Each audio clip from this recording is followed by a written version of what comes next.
Hello everybody, Logan ISL here, and welcome back to yet another video. Today I'm going to show you how to beat the Tower of Bent Trauma inside of Ring 9.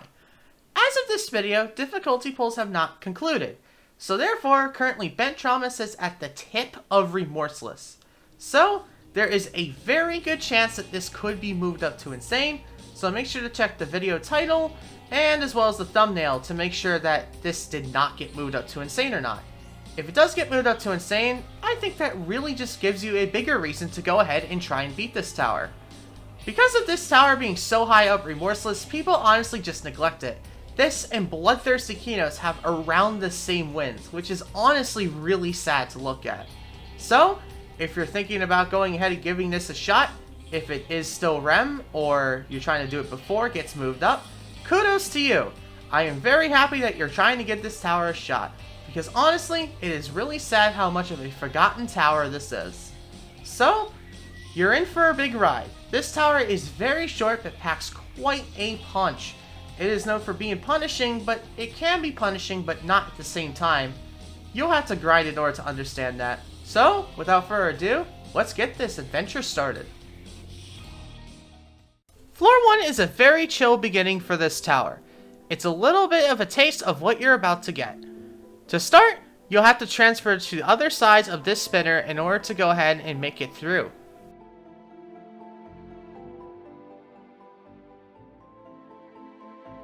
Don't get confused here, you simply go down and through the trusses. And be careful with this truss flick, it can be difficult, and the spinner can also hit you.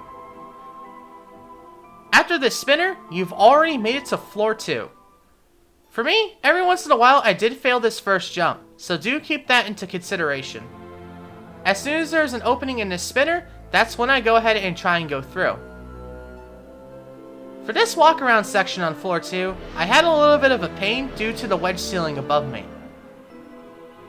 So, do keep that in mind, but personally it ain't gonna be too big of an issue because you only had to do this part once because it is activated with a button.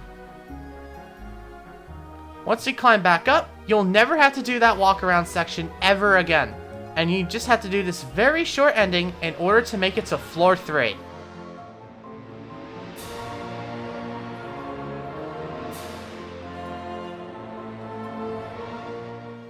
Welcome to floor 3. This is a little bit of an easier floor, but it marks the real beginning for this tower. So best of luck. Make sure you do that truss jump very late and go for the very edge of that part. Do not go to the ceiling for that truss transition as well, or else Roblox physics will send you to the abyss. For this truss spinner segment, I personally recommend you ignore the trusses except for getting on it. I hold W and then drop down and hang out on the sides until I feel comfortable going up. That is the easiest way to do that spinner and I had little to no trouble with it. Go at an extreme angle for this final jump on 3, and make it to floor 4. Welcome to floor 4. Make it to the other side within the 5-second timer to activate the second timed button to be able to access the rest of the floor. Then, go ahead and do this wrap. Uh-oh. Yeah, be very careful. That truss is very finicky where it comes into where you can land. You'll notice that there's a ton of decoration on this tower. Use that to your advantage. Typically, you can land on some decoration and barely lose any progress. Currently, there is a little bit of a bug with these spinners. No worry, you can just go ahead and touch them and become right back up to floor 4. I'm sure this will be patched, but for now, once you do this part once, you won't have to do those final 2 jumps of 3 again. There you go, Logan, now you got that jump. Floor 4 is the last floor of this tower that's really introductionary. As soon as you get to floor 5, the fun begins. This wedge wrap can be a little difficult. Try to get to the edge and just simply go for it. For this truss structure, go ahead and climb right into the middle, and then as soon as you go below you, head onto that, and then you head right to floor 5. Or you can mess up. Now don't worry about it. You can easily save yourself and give another shot at it.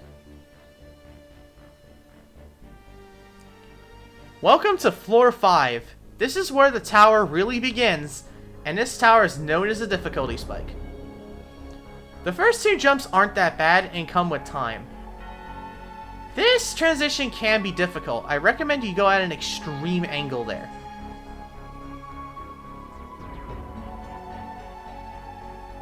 Be very careful heading into here as well, it can be tricky. That wraparound also comes with practice, and now welcome to the first problematic jump in the tower. Personally, I get right in between these two parts, get the lantern out, and simply go for it. It will take some practice and is a very painful jump. The rest of this floor is easily chokeable, so do keep that in mind. Welcome to floor 6. This floor is pretty much entirely on the outside. There is little to nothing you can do to go ahead and save yourself. The first jump into the spinner can be a little awkward at first, but however, it's really consistent and I never failed it. For this pendulum, as it's coming towards the other side, that's when I decide to go for it. This long jump is easy to walk off of, and it's happened to me a couple times. Be careful. This jump here can cause a little bit of a problem because it is a little bit raised. Now it's a 50-50 chance if you're going to fall into the lava or not. Keep that in mind. This long truss flick is very inconsistent. I tilt to the right and just go for it. Due to Roblox physics, that jump can easily mess you up. Once you've done that, that's the scary part of floor 6. And pretty much you're done. You just only got one high jump left.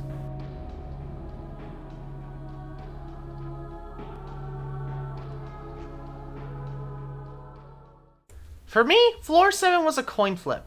Sometimes it was friendly and other times I would constantly fail that. Make sure you're low on this truss due to the wedge, and then traverse the other side. Make sure the pendulum is towards you before you go for it and jump. Personally, I recommend you wrap to the left on that, and then head to the very edge on this jump. Jump late. It is easy to walk off here, so I hold out the lantern. This wraparound is a little bit awkward onto the ladder, but comes with practice. Last tricky transition to floor 7, and pretty much once you've done that, you're pretty much good to go to 8, but I have failed here a few times. Floor 8 is the last problematic floor of the tower, and typically it's around here where you start to get nervous. As typically once you make it to 9, you pretty much make it to the end. This jump is very long and is very tricky to get into these keyholes, so be very careful. Any long jump in this tower can easily make you walk off. Keep that in mind. Personally, I recommend you go high there. I find it easier to cling up. Here I highly recommend you prepare for that jump as well, because that jump can easily make you walk off.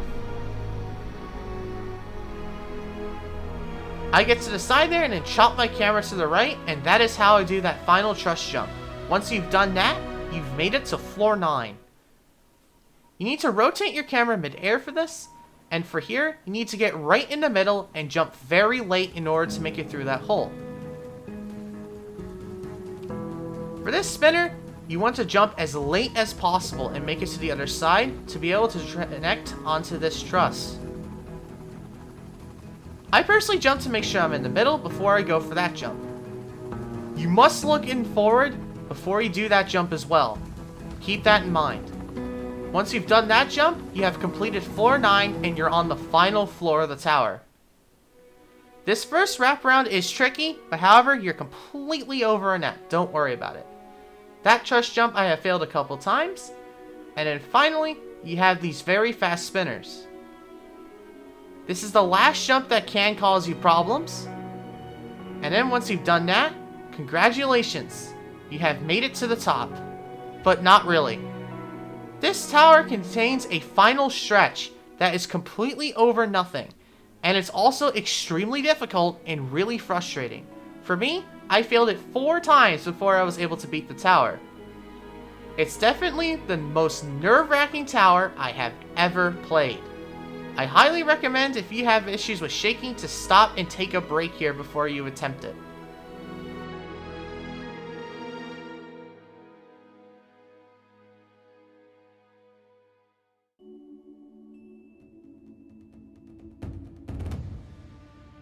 The final stretch mainly concludes with 2 very tricky truss jumps that are infamous for making a big difficulty spike in this tower. For this part, practice makes perfect. Overall, it's very consistent, and it's really those 2 truss jumps at the end that cause issues. But I will definitely still take you through this. You'll need to flick up in order to land on this truss. Personally, I failed that jump once because I went out too far. It is definitely scary. That jump into there can be a little bit tricky because the wedge could be blocking it. So you might need to go out a little further than you think in order to make it in. That is the first part of the final stretch down.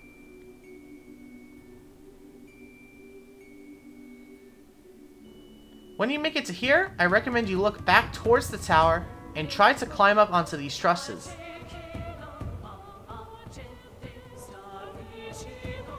Be very careful because of the wedges on the other side. They could easily push you out. This wraparound is longer than you think it is. Here's one bad jump, and here's this jump. For me, I tilt my camera about 40 degrees, little under that actually, to the left, and then I found a perfect angle to jump and go for that jump. It works for me, and that's how I personally do it because I don't know the good way of doing long truss jumps. If you know how to do that, I highly recommend you do that, but that's personally the technique I use. These 2 jumps for me were probably the most frustrating, as this wedge is just a little bit too low in order to make this consistently. And then on top of that, you have to land on this truss at a weird angle to be able to make it up. Expect to go ahead and flop there a couple times before you're able to make it up. I also recommend you take a good view while you're up here. It's one of the best views of Ring 9, and they definitely put Bent Trauma at a really good spot.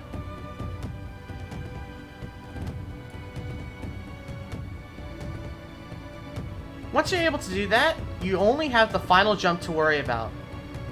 For this, I also use a special technique, which was 100% consistent for me. However, Roblox physics can be a pain in the butt, and it does make this jump a little bit luck-based, but I think that's how all truss jumps are entirely. So, do note, there's probably around a 10 or 5% chance that you won't get any momentum from this jump and you will fall. However, if you get really good at this technique, you will never fail it. I never failed this final jump, and overall, I had absolutely no issues with it as soon as I found that technique for me. Also, if you'd like to see my personal experience trying to beat this tower, I have a whole video where I show my practice experience, as well as me trying to beat the tower if you want to see that. For the final jump, I tilt my camera at a pretty extreme angle, and then look towards the final ladder, use alignment keys, and then tilt pretty far to the left. It works every time.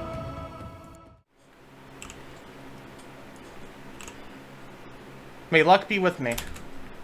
Yes! Oh my gosh! Personally, I would highly recommend you check out this tower. It's my new personal favorite tower, and overall I think perception of this tower is very high. However, there are a couple people who do not like it. My personal thinking of this difficulty was it was definitely low insane, and it's definitely a soul crushing. So do keep that in mind. However, I would highly recommend this tower, and if you want to see 90 minutes of me trying to beat this tower, I highly recommend to watch that video. Link in the description again. Alrighty, that's really all I have to say. Thank you all for watching, and I really hope this helps some of you to be able to beat this monster of a tower. See you later.